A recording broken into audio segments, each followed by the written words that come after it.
નમસ્કાર દર્શક મિત્રો, લોકસત્તા શોમાં આપનું સ્વાગત છે। હવે દેશભરમાં શિયાળાએ દસ્તક આપી દીધી છે, ત્યારે હવે દેશના ઘણા બધા રાજ્યોમાં છૂટાછવાયા વરસાદ, વીજળીના કડાકા સાથે વાવાઝોડાને લઈને નવી જ આગાહી સામે આવી રહી છે।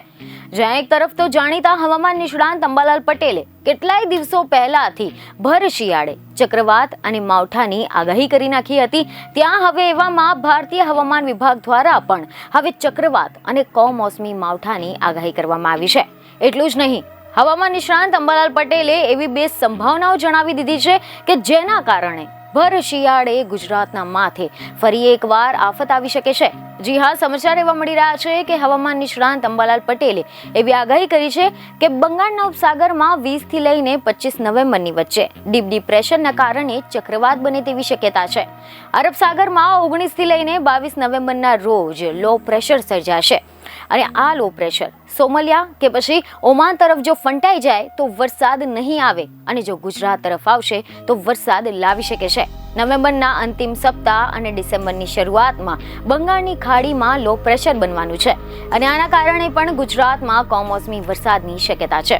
તો આ સિવાય રિપોર્ટ એવા મળી રહ્યા છે કે હવામાન વિભાગે પણ એવી આગાહી કરી છે કે 21મી નવેમ્બર 2024ના રોજ આંદામાન અને નિકોબાર ટાપુઓથી દક્ષિણમાં આંદામાન સમુદ્ર પર ચક્રવાત સર્જાય તેવી શક્યતા છે અને આ ચક્રવાત 22 થી લઈને 23 નવેમ્બરની વચ્ચે વધુ તીવ્ર બની જશે અને જો આમ થયું તો 23 નવેમ્બર સુધીમાં આ વિસ્તારોમાં લો પ્રેશરનું ક્ષેત્ર બની શકે છે અને આ લો પ્રેશર ધીમે ધીમે મજબૂત થશે અને પશ્ચિમ અને ઉત્તર પશ્ચિમ તરફ આગળ વધશે।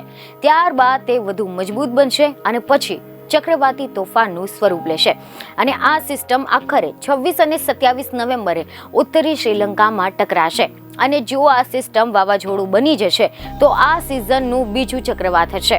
સાઉદી અરેબિયાના સૂચન આપ્યું છે કે આગામી વાવાઝોડાનું નામ ફેનગલ રાખવામાં આવશે, તેને ફિંજલ ઉચ્ચારણ કરવામાં આવશે। સંયોગથી નવેમ્બરમાં બંગાળની ખાડી પર બનેલા આ તોફાનો સામાન્ય રીતે ઉત્તર આંધ્રપ્રદેશ, ઓડિશા અને પશ્ચિમ બંગાળ તરફ આગળ વધે છે। બાંગ્લાદેશ પણ આ વાવાઝોડાની રેન્જમાં આવે છે।